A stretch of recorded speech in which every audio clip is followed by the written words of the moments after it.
Where does the cruise industry fit in the overall economic hierarchy of the world travel market? Cruising is about 5% of the overall vacation market. And I think there's a statistic everyone in the industry likes to mention, that it's the same number of people that go to Branson, Missouri every year as North Americans that go on a cruise, whether they're cruising in the Mediterranean or Alaska or the Caribbean, equivalent to Branson, Missouri. So that sort of suggests that there's untapped demand out there.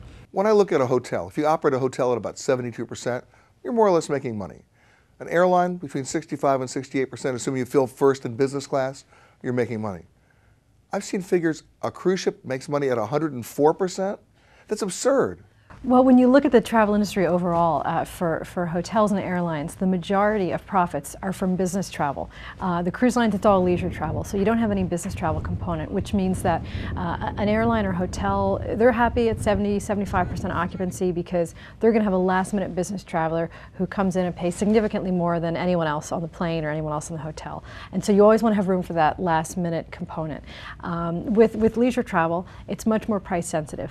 Somebody's not going to come in at the last minute willing to pay anything because they have to be somewhere for business.